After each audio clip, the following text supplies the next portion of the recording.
Pemirsa, terima kasih Anda masih bersama Pandawa Worldview.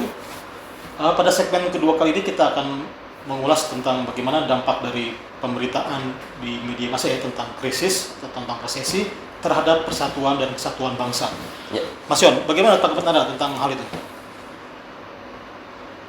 Sebenarnya nggak ada problem yang cukup perlu kita bahas secara tuntas gitu, karena saya kira isu tentang resesi global itu masih sebatas isu elit begitu ya, isu elit.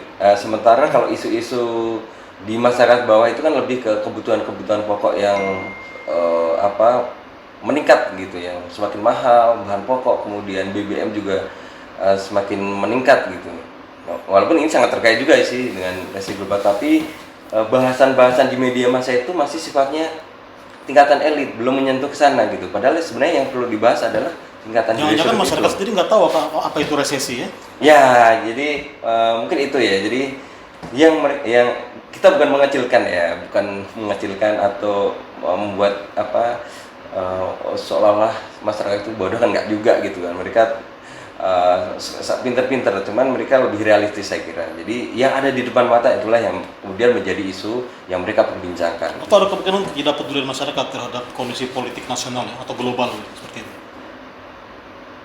Enggak juga sih, saya kira kalau di media sosial kan kita bisa lihat siapapun boleh berbicara kan, walaupun ya harus hati-hati kalau di era sekarang gitu kan, kepleset sedikit bisa masuk penjara kita kan. Dan saya kira kalau kita lihat wajah di media sosial, memang isu tentang resesi global itu belum begitu masif ya dibicarakan gitu. Baik, untuk kesejahteraan sosial sendiri apa yang bisa Anda harapkan agar negara itu lebih hadir lagi, untuk lebih peduli lagi terhadap ketimpangan yang terjadi saat ini? Yang pasti sekarang harga ya. Jadi BBM kemarin, minyak goreng ini sudah mulai membaik ya, 14.000 lagi gitu kan. Sekarang yang BBM ini naik secara tiba-tiba begitu kan, tanpa pemberitahuan, ini kan juga memberatkan gitu kan. Sementara mungkin ada pertanyaan, kok nggak pada demo? Nah itu masalahnya, ketika kita demo siap-siap tuh mendapatkan ancaman dan lain sebagainya, kebebasan berekspresinya di mana gitu. Ataupun ketika kita ngomong di media sosial terlalu kenceng, banyak teror masuk segala macam, ini membuat mereka yang kurang punya nyali bakalan takut gitu, apalagi nggak punya backing gerakan ataupun aparat pejabat dan lain sebagainya gitu. Jadi negara lebih otoriter maksud Anda ya dalam menghadapi perbedaan gitu? Bukan otoriter ya, mungkin mereka nggak mau agenda mereka terganggu ya. Jadi elit kan punya agenda sendiri, sementara masyarakat punya kebutuhan mendesak nih sebenarnya yang harus tuntas gitu. Sementara dia nggak punya saluran, harusnya DPR nih, DPR yang punya sense untuk itulah ya. Cuman sekarang kan masuk oligarki semua kan, artinya di DPR itu dominan berkuasa partainya begitu. Jadi yang koalisi paling yang oposisi hanya beberapa saja, Demokrat, PKS itu pun nggak kencang gitu. Ini yang menjadi problem. Memang indeks demokrasi kita mengalami penurunan ya? Ya itu, jadi itu sangat valid ya datanya. Jadi indeks demokrasi itu turun, artinya kan ini juga problematis juga kan, karena yang kita harapkan kan demokrasi itu sangat terkait dengan kesejahteraan, ini yang penting kan. Nah, sementara sekarang kayaknya belum lah. Jadi belum ada korelasi antara kesejahteraan dan antara demokrasi dan kesejahteraan.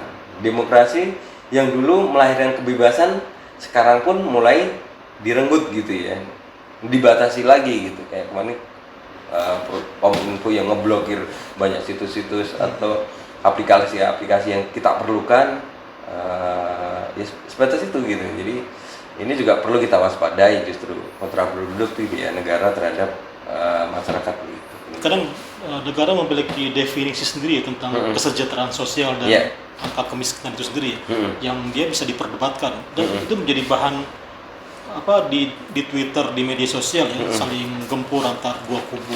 Nah, gitu. Iya, jadi pemerintah pasti punya data gitu kan. Nah, ini yang penting itu organisasi masyarakat sipil juga harus menandingi ya data-data yang real di masyarakat itu seperti apa. Apakah itu benar gitu, data kemiskinan sekian, kemudian kesejahteraan udah semakin meningkat dan lain sebagainya.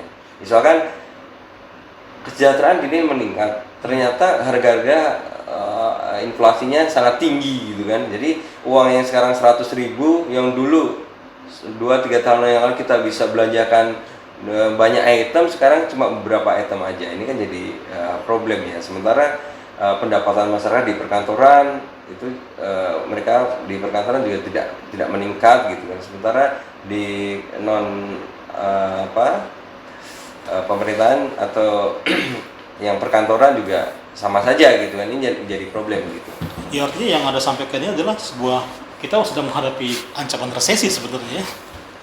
Ya, dengan jadi turunnya nilai tukar uang. iya, jadi salah inflasi. satunya kan inflasi gitu kan. Iya. Adanya inflasi sebenarnya ini terdampak. Cuman terdampaknya itu karena apa? Kita masih perlu perdebatkan kan, apakah karena perang Rusia atau Ukraina, ataupun memang daya tahan kita, negara, kebijakan-kebijakan publiknya yang nggak berpihak. Ini yang perlu kita perbincangkan lebih lanjut. Kalau menurut Anda tadi masyarakat bisa bertahan, apakah negara juga bisa bertahan? Saya kurang yakin kalau negara ya. Jadi negara sejauh ini kurang yakin karena di ASN sendiri kan mengeluhkan gitu. Jadi anggaran yang sekiranya buat program dia seperti biasanya itu banyak dialihkan ke IKN, itu kan problem ya. Jadi yang program-program yang misalkan ke penyuluhan, pendidikan, training dan lain sebagainya banyak dipangkas, kealihkan ke sana. Ini kan menjadi skill kita semakin berkurang untuk kedepannya gitu ya kan. Misalkan ASN kita nggak di training gitu kan, atau di upgrade skill dan ilmu pengetahuannya, itu kan sangat problem ya untuk kedepannya kan begitu.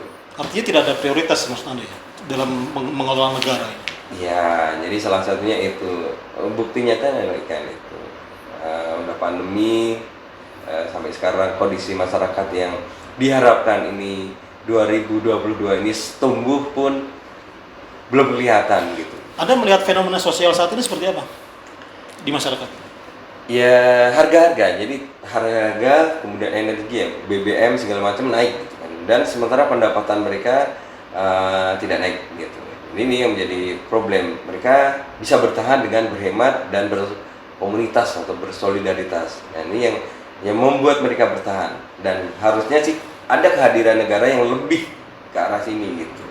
Nah, ini yang kita harapkan ke pemerintah. Jadi kehadiran negara hadir untuk mencukupi kebutuhan masyarakat yang sangat-sangat mendesak itu. Ya, sebagai pakar komunikasi, Anda melihat peran media massa seperti apa untuk memperbaiki kondisi ini? Ya, kalau media tentu harus membangun harapan gitu ya, harapan-harapan yang optimistis terhadap kondisi apapun negara gitu. Nah, itu tugas pers ya untuk membangun harapan, termasuk kalau harapan pemerintah juga harus lebih menghantam untuk lebih memberikan kebijakan-kebijakan yang sekiranya berpihak kepada masyarakat. Ya, lebih pro-rakyat, berpihak kepada masyarakat bawah. Sementara yang masyarakat juga dikuatkan untuk solidaritasnya, bisa saling membantu, berempati dan lain sebagainya. Walaupun faktanya itu susah ya, kayak kemarin misalkan ada wakil presiden yang dengan enteng misalkan makan cukup 2 pisang aja cukup ya kan, itu empatinya agak kurang ya saya kira, dan nggak tepat untuk bicara seperti itu. Baik Mas Yon, terima kasih atas ulasannya di Ya. segmen kedua ini. Pemirsa Pandawa Worldview, kita akan kembali setelah yang berikut ini. Jangan kemana-mana.